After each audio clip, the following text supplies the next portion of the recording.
events, and we're recording this today. So welcome everyone again, the audience first and foremost, for continuing to be part of our sessions. And the second, I would like to welcome our two distinguished guests. They're very close friends of mine, and I'm happy to host them today and hear their thoughts on a very important topic. Igor, Ozan, you are most welcome. You're cherished by Palestinian community. I think many of you today have listened to you or saw you during GIC or otherwise. But I would like to set the stage before giving you the stage. The stage is the following. I think we had a session yesterday with many entrepreneurs and founders. And one key fact that Palestine does not have a lot of VCs. There's a shortage of VCs. There's only one venture capital, right? And there's a high frustration level I sensed by entrepreneurs and founders that they're not able to successfully fundraise, right? Even though, Ozan, you remember we delivered that won an award. Today they had a press release, they've fundraised $2.4 million in pre-seed funding. So it's quite an achievement for them. Yeah, so it's quite of a milestone for a Palestinian startup. And we're happy about it, but we want more startups to be able to fundraise successfully. So this is the context in general. So today we would want to focus on two things, like we were talking about, how to build a successful pitch deck, tips and tricks about how to pitch to investors, and then we will open it up as a Q&A with the audience. So the floor is all yours, gentlemen, and thank you again for being with us today. Sabah al-Khair, good morning. Good to see you. Familiar faces, friends and new friends. Greetings from the sunny part of Turkey. I know everybody's healthy and safe in Palestine. Hey guys, pleasure to meet new and old friends and the familiar faces. So good to see you guys. And today we're going to be sharing a couple of tricks and hints on how to prepare some good pitch. I'm Igor Ovcharenko, head of programs at GIC. So before Igor starts a super nice presentation, I just want to echo the couple of things to remedy the frustration that startups have that are not able to fundraise. So founders has to realize that not all good businesses are venture backable. What do I mean by that? You might have a really good business. You might be profitable. You might be growing 5, 10, 20% a year. And you might think you are really a good entrepreneur with a good team, a good product and everything else. And while you pitch this to VCs, you may be frustrated by not getting a good response. And when they decide not to fund you. So you might agree, oh, they're stupid, VCs don't understand anything. But usually, sometimes the fault is on the founder. And they mix a startup that has high potential with a business that is sustainable. Those are sometimes at very early stages, those are two different things. Venture capital looks for companies that will grow really fast and that will increase their valuation by 10 times in a short amount of time. Not like 1 year, 2 years maybe, but really has the potential to increase their valuation at least 10 times from where they are with minimum resources.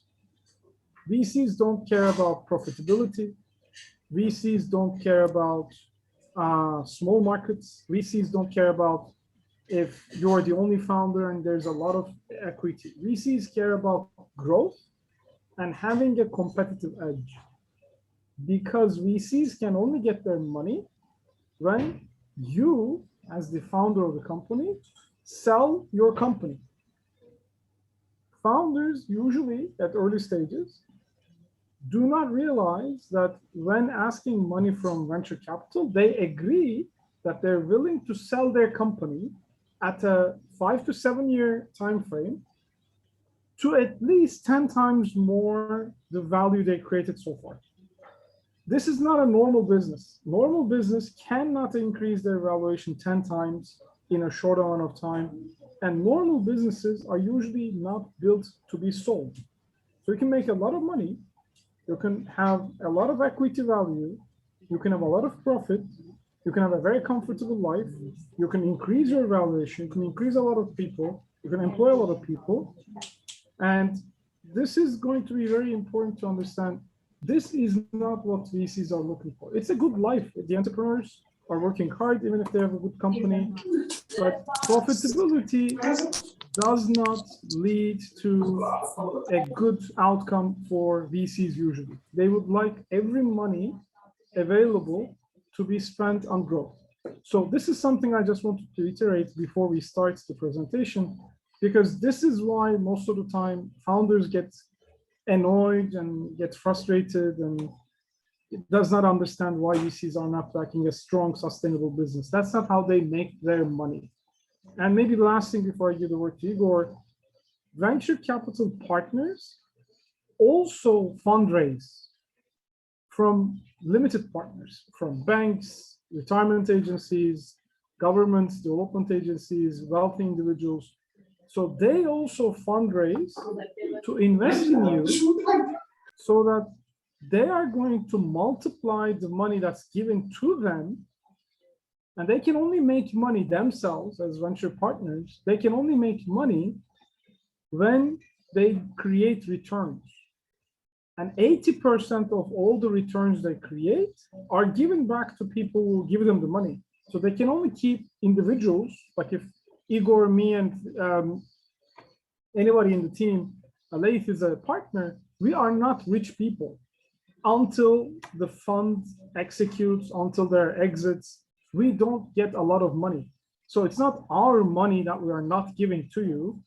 It's somebody else's money that's given to us to be able to find teams that will grow 10 times. And with every startup, we need to think that way. If we are venture partners, every startup needs to give me 10 times more so I can beat the market and actually get returns out of my investments. So these two things are usually some things that founders don't know about or don't care about because they think, oh, VCs have money. VCs are borrowing money or fundraising from other people to invest in you. So it's not their own money. It's different with angels. We can get to that, but you just need to understand these two things to manage your frustration level. If you know these two things before going into a meeting with VC, then you might understand their perspective a little better. But regardless, there are some things you definitely have to do, which Igor will keep talking about. So just wanted to kind of give that intro so you have a larger context. Yes, thank you, so Ozan. Just want to add two things here. One is that the investors, they also get a lot of no's from when they fundraise. So approximately they reach out to like, I don't know, 80 people when they fundraise, and only like 4 or 5 of them will actually give them money. So they all know. So it's not only you that receive no's from the investors, they also actually receive no's from the people they are fundraising from. And this is one. And the second is that most of the investments fail, right? Only a couple of them actually bring back the return on investment into a fund. So you could also understand that they also invest into the startups that are gonna fail, and this is kind of like okay and normal. But then you need to understand that also it's risky for them. They're cautious because the previous, let's say 5-4 companies already died or something. So it's absolutely normal to receive no's, but you have to be that. You should be the one that will bring return of investment on the whole fund. I hope so.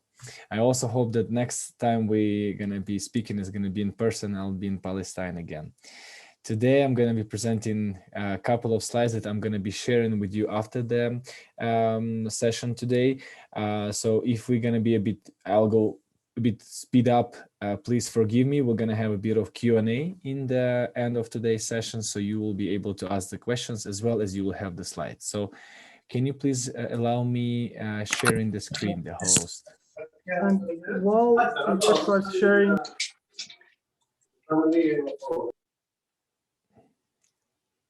Okay, let me just, it's still disabled for me, guys. The host, Sorry. guys from Fikra, please allow me to share the screen. Okay, now I can do it. Okay, So perfect. before Igor starts, maybe one last thing. It's really great to see your beautiful pictures, but it's really would be great if you can just show your faces if you don't have any connectivity issues, so we actually see your big smiles.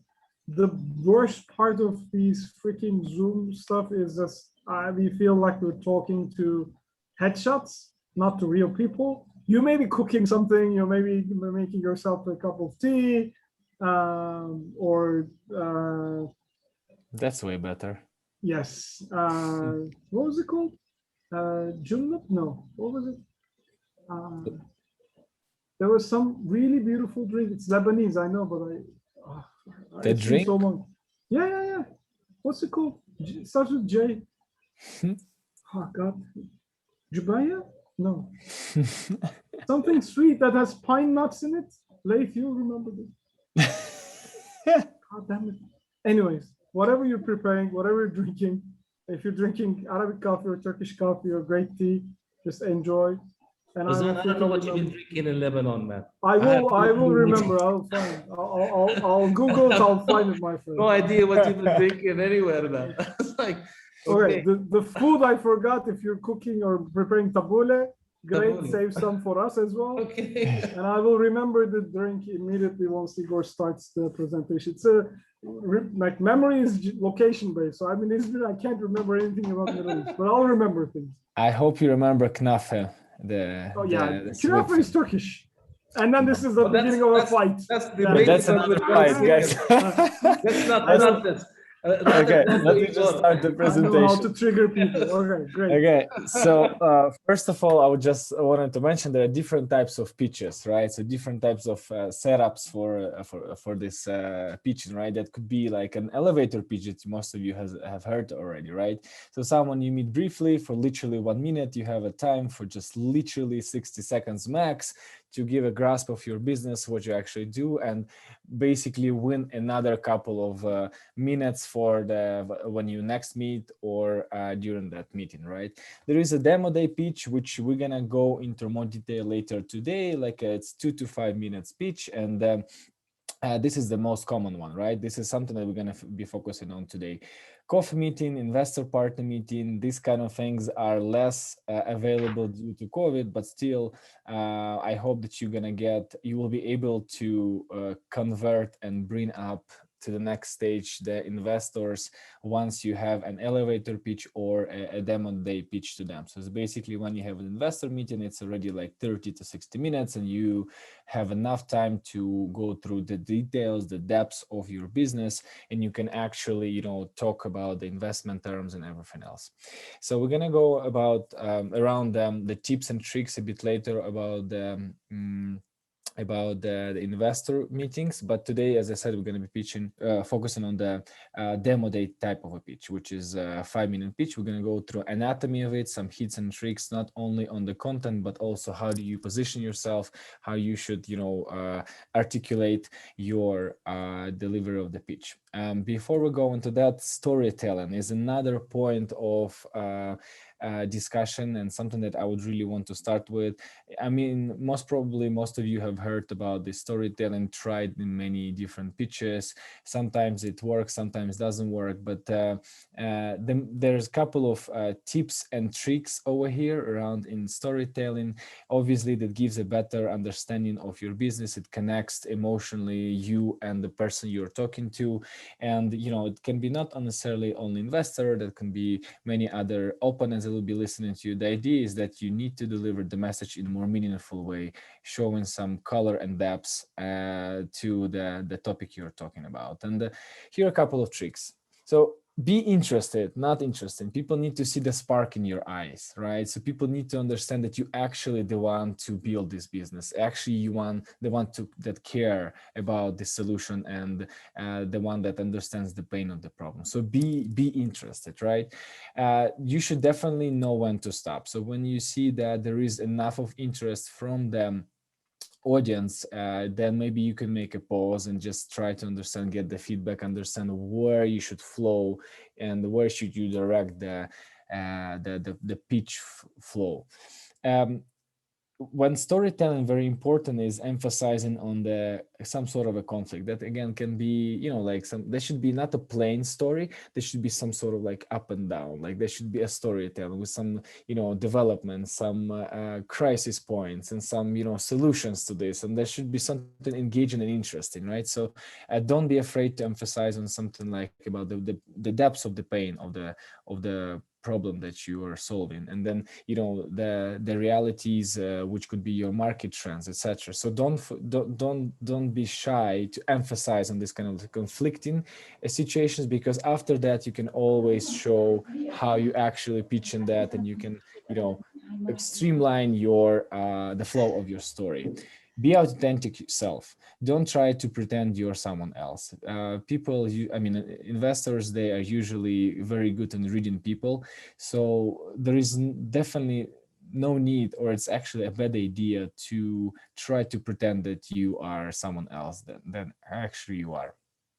So it's there is a saying about if you want to sell something, just share a story, right? So instead of be pushy and then say, okay, you should buy this and this and that, you rather, you know, talk about how cool is that, how amazing this solution could help and improve your life or the life of the customers. And then basically not necessarily selling, but just like kind of like bring the investor or person in front of you to the point that they would want to pay what, no matter what the price will be. So the story must be a dialogue. So even an eye contact is a dialogue. If people listening to you, if they follow, if they nod with their face, with their heads, that's the good sign of a dialogue, even if they're silent, right? So you must be engaging, try to figure out how to build a story to make it some sort of, in a way, asking questions so they can nod, right?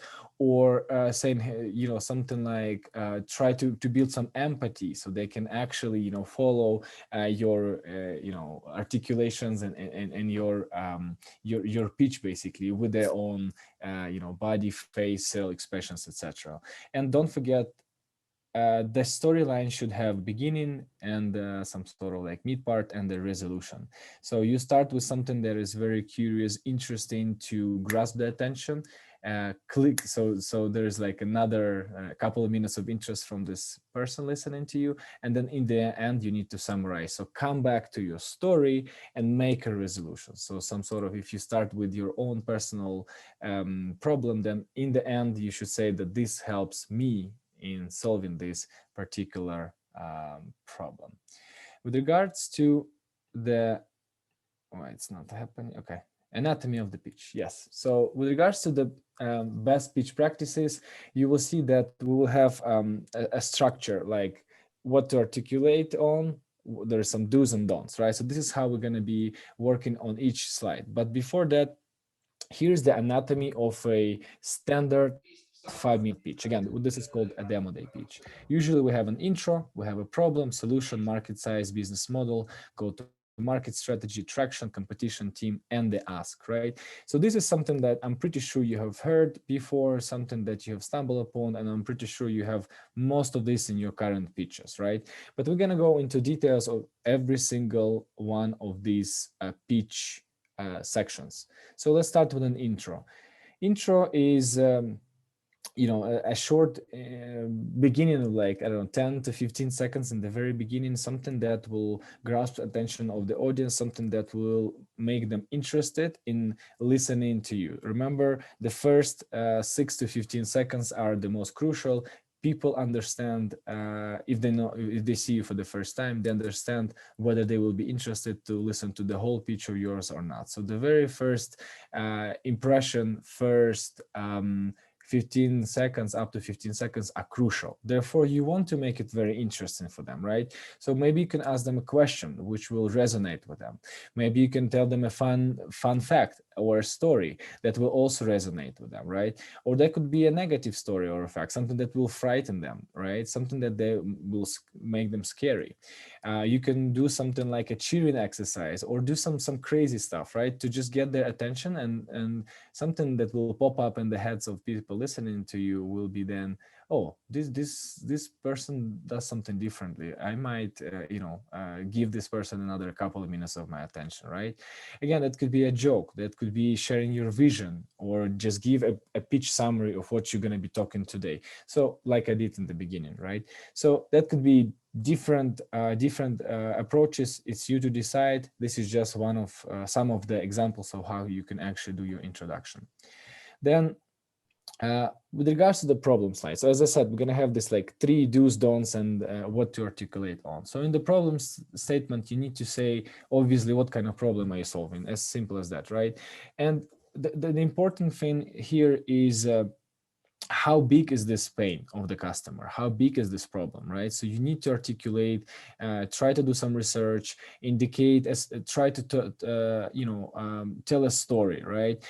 Generate empathy and emotions from your listeners, and then try to get some visuals and numbers, something that will impress them. Again, the problem comes usually right after the intro, therefore it should still have some sort of patterns of an intro, so that you still need to kind of like, push for more time, push for more attention from the listener. So that should be another like good slide with some sort of a nice catchy phrases, catchy things. So don't make it complicated, the problem. So don't overload this with numbers. There should be some sort of like, a couple of big numbers will be enough, like 2, 3 is enough. Don't say too many statistics in the very beginning of your pitch, okay? With regards to the next slide, which should be a solution, like this comes logically, right? So this is the problem, this is what we actually, do, and this is how we, fix this issue, right? So exactly in the solution slide, the best idea would be to show a demo of your product. If you don't have a demo, it's still fine. You can share some mock-ups of what you're going to be doing, right? So you can indicate how does it work specifically, what is this that how is it done, like you do this, then you see this, that, does that, right? And show a bit, just couple of key features. You don't have to go into all the details of your solution, but just like main things, right? And in the solution slide, don't get too techy, just pretend there's magic. There's a certain level of magic that people do not need to understand, okay? You just tell them that works. If need be, you can explain them later how actually the technical side of the product is organized. Again, the next slides, all of them, that can be in any sequence, whatever makes sense for you.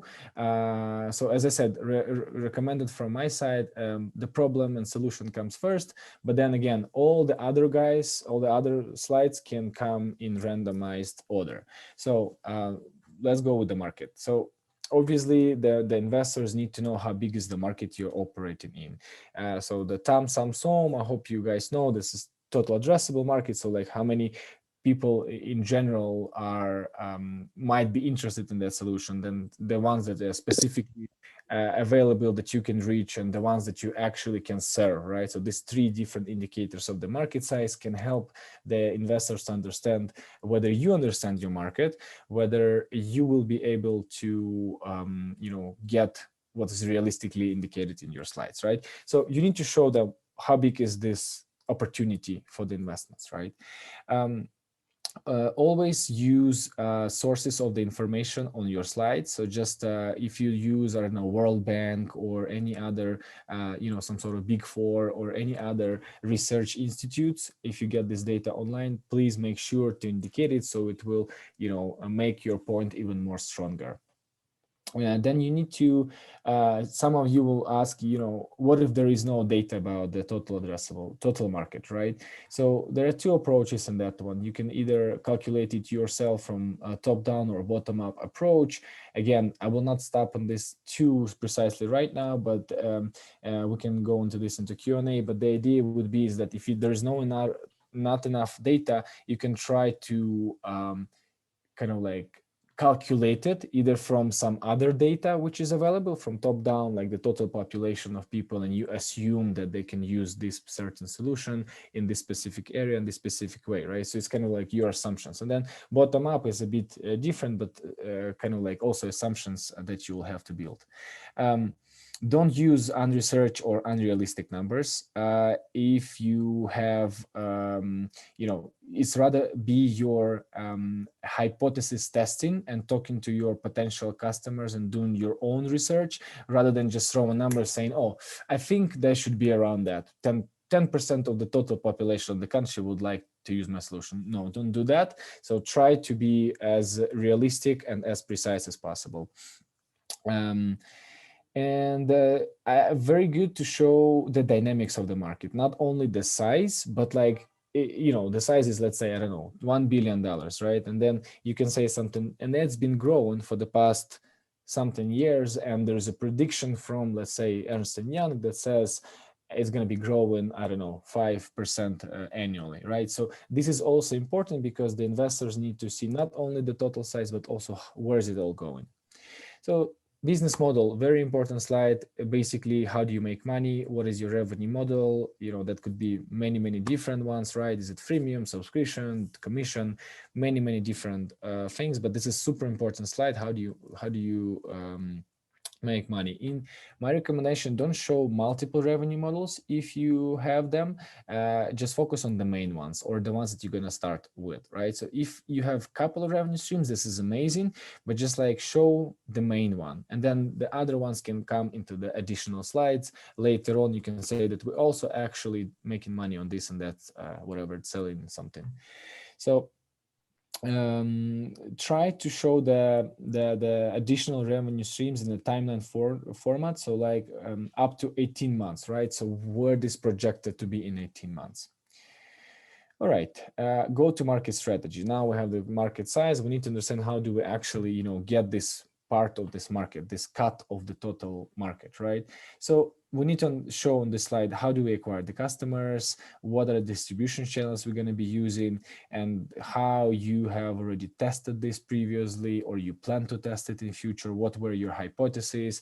What's your cost of acquisition of the customer, churn rate, all of this stuff that is relevant, and show it on your growth plan, right? So show that you're going to be using these different channels to test it, and then jump to another one, etc. So, and try not to overload the slide. Okay, this slide could have 2-3 slides in it, which is fine. It's a good practice, but just try to leave some room and time for digestion of investors or people listening to you.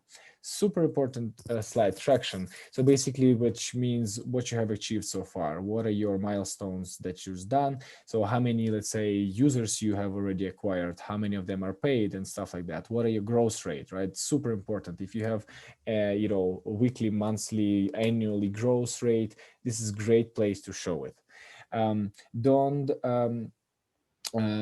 There should be no indication of something that you project, but like to date, the exact numbers that has been achieved to date, right? And if you don't have traction so far, show your plan, show your milestones. So basically take 18 months from where we are now and show whatever has been done before today and your plan, your next steps for the next 18 months. So just like articulate not more than, I don't know, 2 years of time of what has been done or what is done and planned to be done, but just show it on one nice slide with milestones, right? I don't know, applied for App Store. We have 100 users now, plan to get 10,000 users by Q2. Do not exaggerate or lie on this slide. If you have small numbers, it's okay. It's better than if you're gonna be lying on this one. Competition. This is very important because the investors need to understand that you understand who your competitors are, how you're going to be differentiating yourself from the competition, and try to show that you have a good understanding of the industry and the key players. So basically how you're going to be competing with them, right? So this is very important slide. Do not use some confusing access or some like when some people, there are two options here. Either use a table, right, with different columns for the competitors and different rows for different features, or how do you compare with them, or that could be access, right? And sometimes people put on access some weird stuff which is irrelevant. So if you want to use the access, make sure that the access names and how you measure that is realistic and reasonable. Team slide is important. Again, some startups actually start the presentation from the team slide. If you have an amazing team that you actually can kind of show off, start with it. That's not a problem.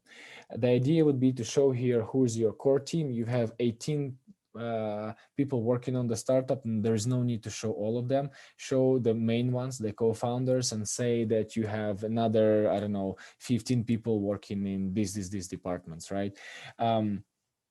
Depending on the setup of the presentation, if it's already like a investor kind of demo day, you can actually even show the ownership structure, right? And if there is any projects that you've done before as a team, this is also very important information. So let's say if this is your second or third company you're building together, this is super important thing to mention. And also important here to indicate the full-time employees. If someone is part-time, not necessarily you want to indicate that team members.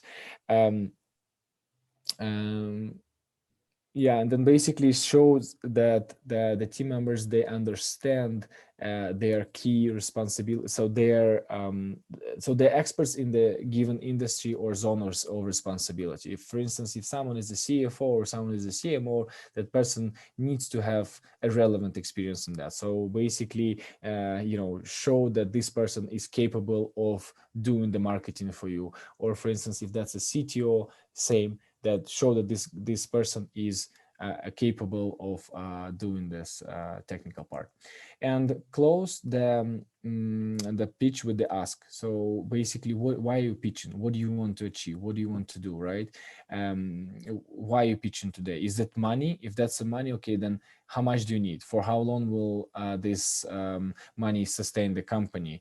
What's going to be the runway, right? In other words, what will this bring you as help? So this will boost your marketing, or this will bring you to these KPIs, right? So how much money, for what, for how long, and what will you achieve with this money, right? You definitely need to be realistic here. It's very good to show some relevant fundraising history of your competitors to show a bit of a benchmark for the investors on this slide if you're asking for the money. And again, if you're not looking for money, it's still fine. You might be looking for partners, integrators, companies to sell your stuff in different countries, or you're simply looking for co-founders or other team members. That's fine, but always be asking for something. And in the closing statement, you need to kind of either come back to the storyline or just articulate once again, like a tagline of what you do, something people will remember, your secret sauce, your unfair advantage, someone that no one else is doing, something that will make the investors to remember you, right? So again, the beginning is important and the ending as well. So imagine if there will be a demo day of, I don't know, 20 companies, they need to remember you, right? So you need to start cool and end cool. So verbal communication, this one will go pretty fast. Unfortunately, we don't have that much time, but couple recommendations on here. On the pace, don't be too fast, don't be too slow, right? That should be an interesting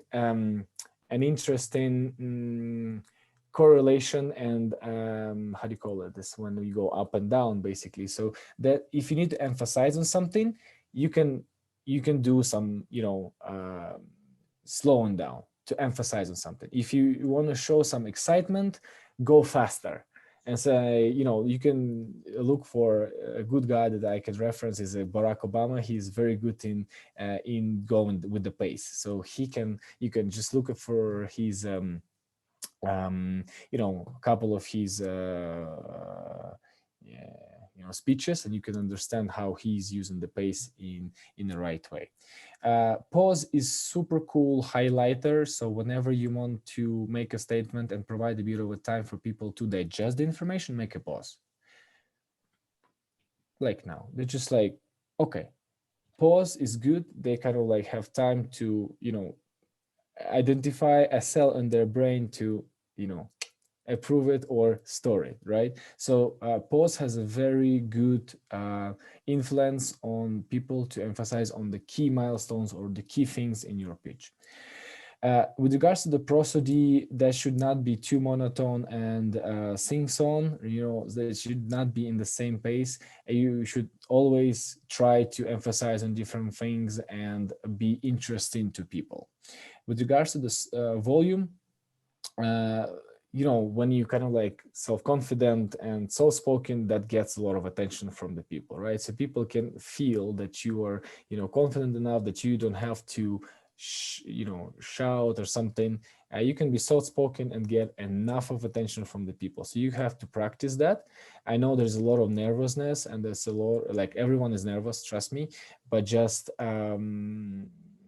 you will have to figure out how to start. And once you start, first like 15 seconds you're in the mood, in the go, then you can kind of like go into your own pace, be soft-spoken, and therefore grasp some attention.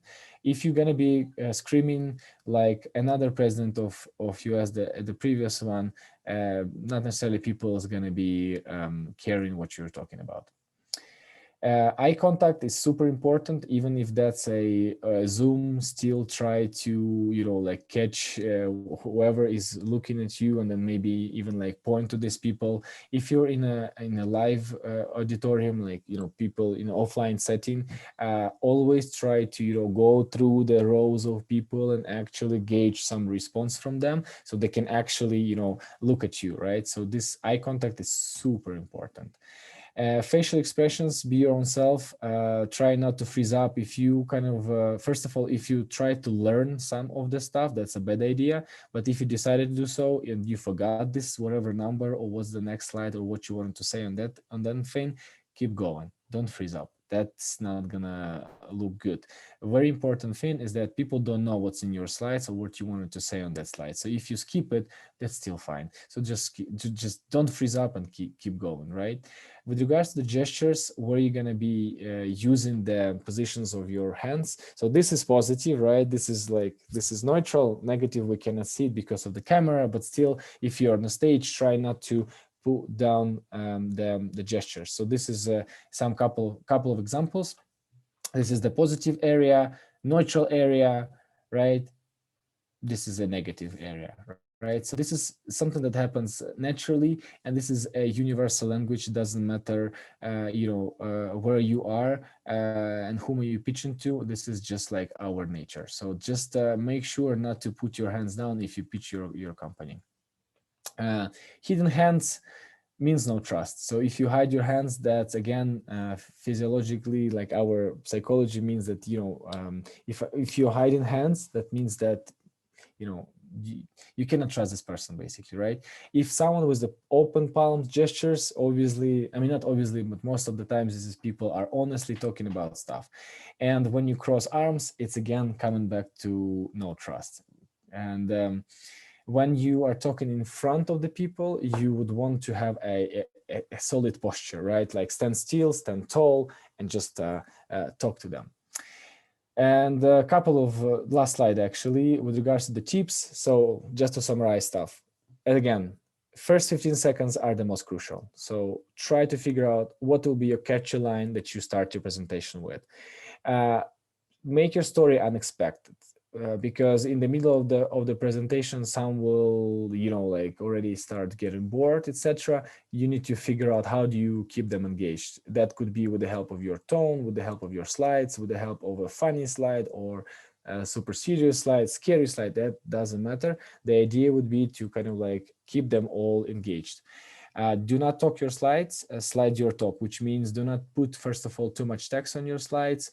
And second of all, do not read them. So the slides are something to support you, and you want to keep that eye contact that we discussed earlier. So the slides must be as much visual as possible, especially if you're pitching in the audience. Again, if you send this as an offline setting via email to an investor, that could have a lot of text. That's fine. That's actually good. But if you're doing this on a stage, on a setting of a demo day or something like that, make it as visual as possible and do not read your slides.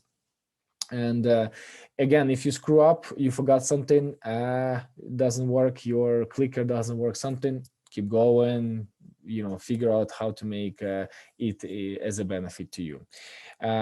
Always keep track of your time. It's so a shame always when there is a certain amount of time dedicated to a pitch, and then the guys who are pitching just like on slide 5 out of 15 and the time is up, right? So this is very bad. So you have to practice in front of the mirror, practice with the clock stopwatch next to you to make it very good, to have it to polish it in the best way possible.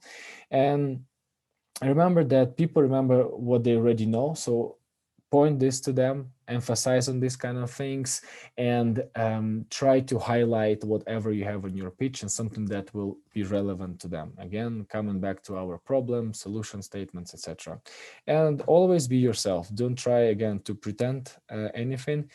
Being your authentic self is the best thing you can do. This is it. I think that was what, 25 minutes late?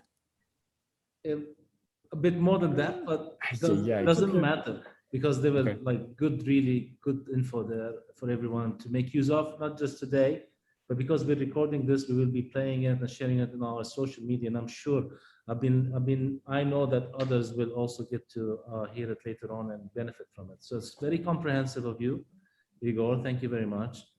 Is there anything that you would want to say, Ozan, before we open for Q&A, just for the sake of time? And the last thing is maybe always remember that you're talking to people. And yes, of course, you're not talking to an artificial intelligence, but they may be in a bad mood. They may not be paying attention. It's like when you go on a first date, you may not have the best first impression, but you have to keep your chin up. They may be having a bad day, but regardless, you are what will make them successful. Don't forget that VCs exist to invest in startups. Startups do not exist to fundraise. So you are not going to get in there with your hands crossed, like, let me show you. You're not going to be like this in front of masters. Even though you have very few VCs, and sometimes this is a buyer's market, so they may dictate terms, you should be proud of yourselves because you're an entrepreneur. You should be proud of yourselves because you took the time to prepare for that meeting. You should be proud of yourselves and thinking about something and trying to create value out of it. So don't be humble, like don't brag about it. Like don't say, oh, you don't, Ozan told me you exist because I am a good entrepreneur. Like don't do that. But because they may have more negotiation power on you, but also like there are people, like, treat them like normal professionals. They're not like masters of your future. Your future is only mastered by you.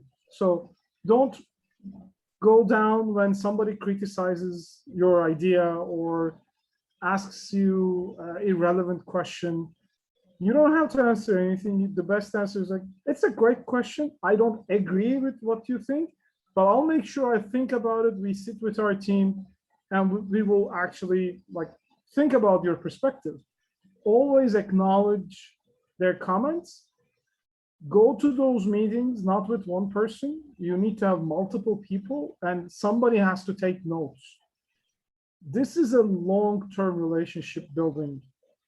This idea that you have may fail, but maybe you'll come up with a better idea. Maybe you'll pivot. Maybe you'll find something else and you'll go back to these people. These are not one-off relationships. You start building relationships with VCs as early as possible, not with the idea itself, but with yourself. VCs will take good note of how you behaved, how you responded, how fast you responded, how respectful and thoughtful you responded. And VCs like to work with people. This is a long-term relationship. If they invest in you, they will be with you for 5 to 7 years. Not many marriages last 5 to 7 years, and you don't even know it's going to last 5 to 7 years when you enter a marriage. But when you enter a relationship with a VC, that is going to last 5 to 7 years. So nobody can get out without too much damage. So you need to understand these facts before you go and fundraise with the right mindset. And that's about it from my end. Thanks. Any questions? Yeah, let's move. Thank you. Pleasure. I'm surprised you even remember the name of the drink you had in Lebanon. Jillab. Yeah, good on you. See, it exists. It exists. And Salam, you have to find a place in Palestine, go get jallab. It's an amazing, delicious thing for summer. Not only for Ramadan, but it's good for summer. It is. It's typically a Ramadan drink. You're right. Yes. Right. Okay, I do have 1 or 2 questions of my own, but before that, I want to open up for people to give them the floor and the opportunity. So, if there's anyone, please feel free to raise your hand or go ahead and share with us. Yeah. Anyone? Torud has a really good smiley logo, but Mahmoud is not happy. Mahmoud is not smiling. Mahmoud is like, I don't like my logo. I'm kidding. Anyways, I think Aja has a question. She's trying to unmute herself. Not sure. She's. And I think Aja is working for a car startup. Yes. Her pictures are in cars. She's in a car. Yeah. Sounds like it. Let me start with mine. Probably that would encourage a few to come and join us. I want you guys to share with us on your thoughts to a concept I was introduced to when I was at UC Berkeley, I don't know, over 10 years ago. They taught me of a concept that is called alignment of interest with VCs. What does that mean? I mean, I rarely get to know or to see startups or founders to make the research on the alignment of interest with venture capital. Does that make sense to you guys? Absolutely. So what is it? What is it? What is that? What is alignment of interest? So one of the things that in different ecosystems, I know it's tricky. In Turkey, it's different. In Pakistan, it's different. In every place, it's different.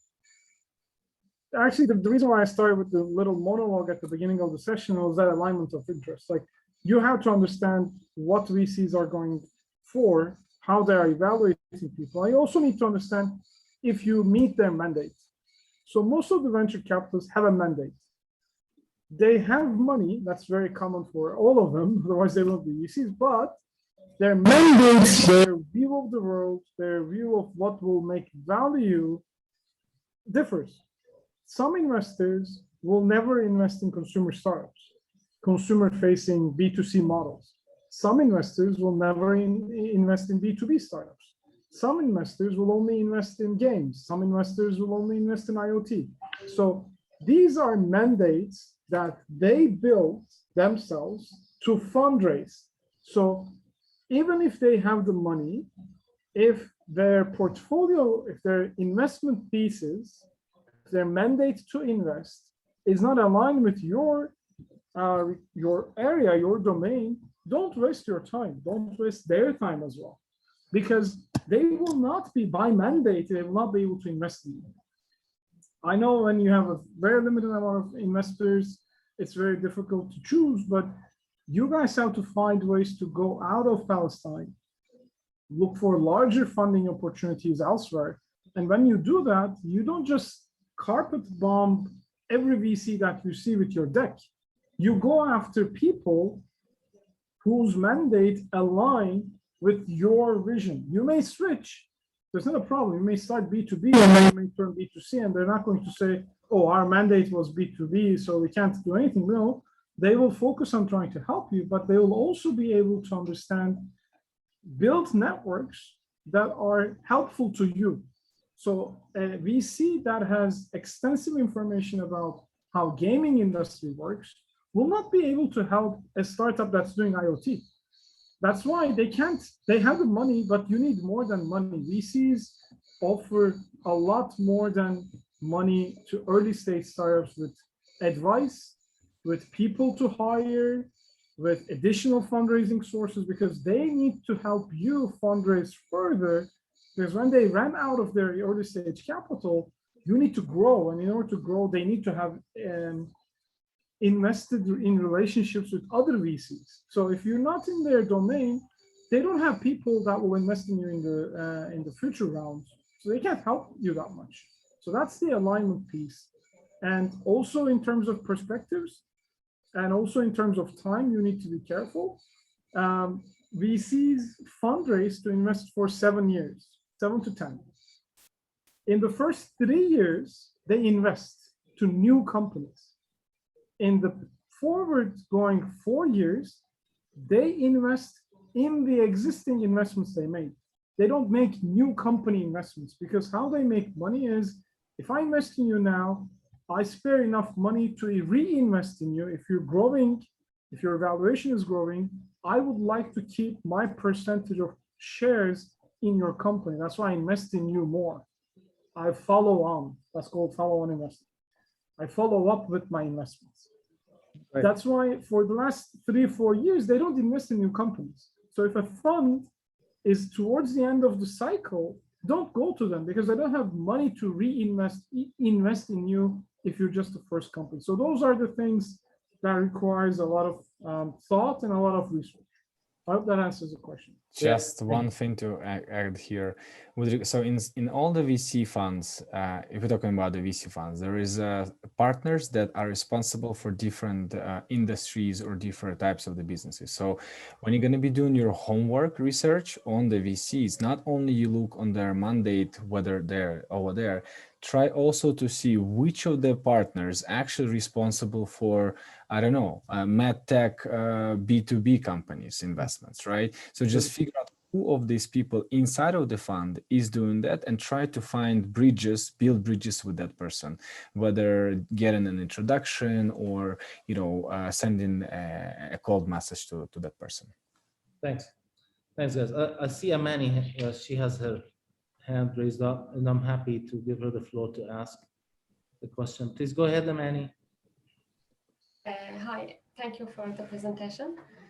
My question is it necessary that the CEO is the one who do the pitching, or is it okay to partner with someone who has excellent communication skills and fundraising experience to do the pitching and lead the fundraising? Because it really take a lot of time, and especially for someone who is in the first time in the entrepreneurship. Never let a consultant or advisor or board member or somebody else outside the team to pitch. That doesn't fly. Even if you're not even advised to bring them to a meeting. I hate to see. Yes, sorry Amani. for interrupt you. Right. Not an advisor, but I want to have a partnership. I mean, to have a co-founder, only responsible for the communication and fundraising. No, at early stages, a co-founder needs to get jobs done. Fundraising is one job, but fundraising is a temporary job. Fundraising is only limited to a certain amount of months. If you're not going to use that person for anything else, don't let them in. Like, you cannot call them a co-founder. If they're the CFO, who will be in the company going forward, and if he's better in communication skills, usually finance people are not, but let's say he is, or she is. I'm a finance person, I suck at communication. Then you may let that person to pitch, but do not bring somebody on board only to fundraise. That's not a job. Sales is a job, marketing is a job, product is a job, operations is a job, anything else, but fundraising is part of the founder's mandate. And if the founder is not able to fundraise, it doesn't have to be the CEO. One of the co-founders has to be responsible from fundraising, because it takes a lot of time. And nobody else will have the passion, the vision, the idea. Nobody can communicate that. You may any consultant, yeah. Yeah, you may feel somebody is a better talker, but investors look for the real people who are going to take their money and look them in the face and tell them, I did this, I didn't do this, I failed. So they want the real person that they will have a relationship with, not a temporary person whose only job is to fundraise. Don't do that. Cool. Right. Thanks, Amani. Anyone else? Shukran كثير, Amani. Shukran. Great question. Invite others to ask questions. I have one for Igor. But please invite you to take one or two more before we wrap up. My question to Igor is it's a funny one. You mentioned not to hiding hands does not give you trust, right? I mean, sometimes I get to see people put their hands in their pockets when they pitch. To us as a culture, it's not appropriate or acceptable, but does that fall or qualify as hiding hands? I mean, I'm not sure. What's your take on that? I don't know the cultural preferences and stuff, but like, it's just, again, it's psychological things. If you hide the hands, that means that you have to hide something, because hands is your kind of second face in a way, right? So they show how open you are. If you're like showing hands like this, that means you're honest and all this stuff. If you kind of like, put them behind your back, right, or in the pockets or something, that means that there is some lies in your presentation. I'm not sure in that specific slide. But specifically, if you put your hands in your pockets, what does that mean? Does that mean like you're hiding them? I know it's like a silly one, but it's actually, I asked people to put their hands in their pocket while they pitch the startups, because they were making so much noise, like they were all over the place. So I told them, literally, some startups, I told them, hold a pen so you don't go like this, or put your hands on your. I have this tendency. When I speak, I tend to move hands a lot, and I watched myself having a talk yesterday. My hands were everywhere. Like, okay, fine, but there's too much hand gesture going on. So there are generalizations about like posture and everything else, but remember your energy has to flow. And if you put your hands and like this is a good way to kind of keep them stationary. Right. But if both of your hands are in your pockets. Yeah, let me get into another topic. Until if there's anyone that would want to ask a question. You guys mentioned something that is also dear to my heart. I've learned this the hard way as well. I was coached that pitching is not a transactional thing. It's a starting point to develop and build a relationship, right? And many times I get the feeling that when people pitch, they think it's just a one-time off thing, and if they're lucky to have it to begin with, right? And they don't use that opportunity to build on this to develop a relationship, because VCs, I think they also need to trust people that they would want to invest in. So what's your take on developing a relationship versus a transactional approach, and how to use the pitch as an opportunity to do so, which is develop a relationship? It's a great question.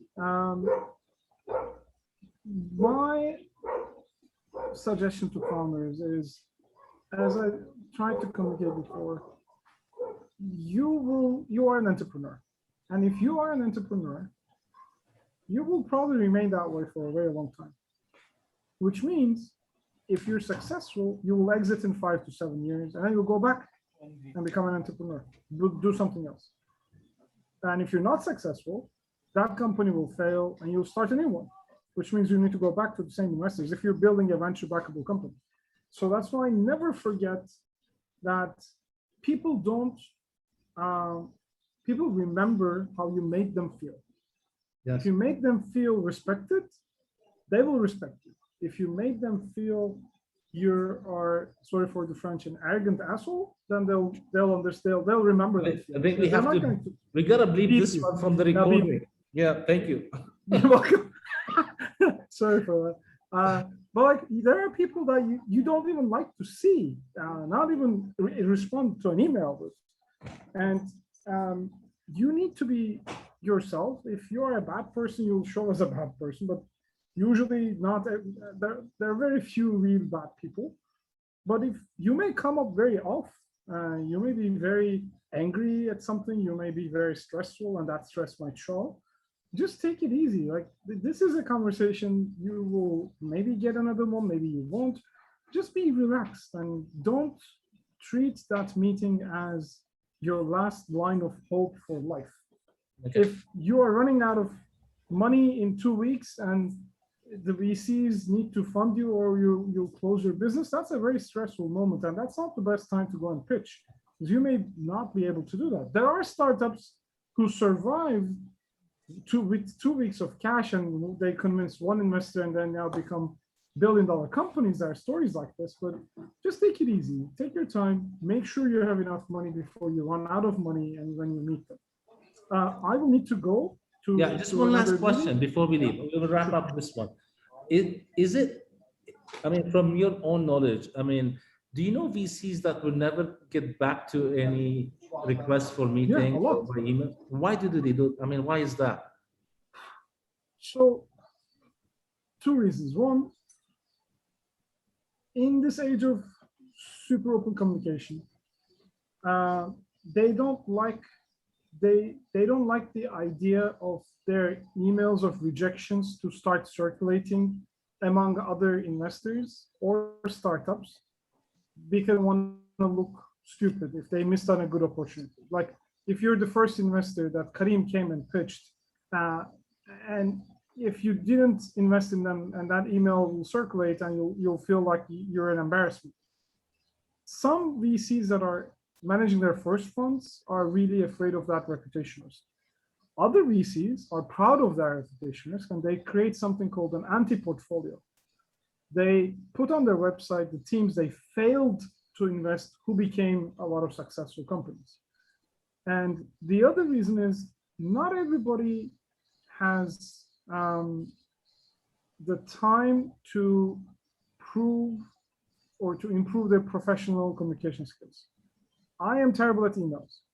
If I was a VC, I would probably miss on some answers, but I will never be shy on giving feedback, trying to improve them if I could. Great. So that's why if they don't respond to your email, poke them a couple of times, but don't expect to hear a direct no from most of the VCs, because they would want to wait and they would not want to be seen as they don't know what they're doing. Yeah. Because that will hurt them in their future fundraising as well. Has the potential. So with that, Great. I mean, Igor might have a few things to add, but I'm really a little late to another thing. I'm super happy for the introduction. No, it's been great to host you guys. And Leif, Fikra yes. team, super nice Thank to meet you again. Thank you, Ozan. Right, Igor. Yeah, so I would just. Thanks, Ozan. Yeah, thank you, Ozan. So why did they not respond?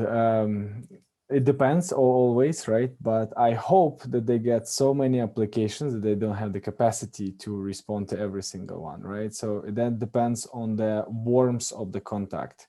So if you got this through an intro, most probably someone that they know and trust, most probably you will receive an answer, whether it will be a short WhatsApp message or a quick email or something. If that's a cold email you send into info@vcname.com, I mean, you can also understand that again, during what's the cycle. If they're already not investing, they will not even bother. If they're still investing, they might be overwhelmed. They don't have an associate. The associate just went for a vacation or fired or what have you, and they simply have no capacity. So there can be many reasons for that, but don't be stressed out. As Ozan mentioned, just there are a couple of good services for that, like Rebump, for instance. I'm going to type it here, which you can set up in a way that you can actually send the follow-up messages in a certain period of time. So let's say on the 3rd day after initial email, on the 7th day, 10th day, what have you, and you basically, it's automated through a system, so you don't have to bother. Good. Thanks, Igor. All right. I think with that, we can wrap this session for today. And on all of one's behalf and on behalf of Fikra. And I thank you, Igor, and I thank Ozan for joining us, and thank you for all that wealth of knowledge and sharing it with everyone today. And we will be playing this recording for everyone later on. Thanks again, everyone, and we will see you sometime soon. Shukran. Thank you all.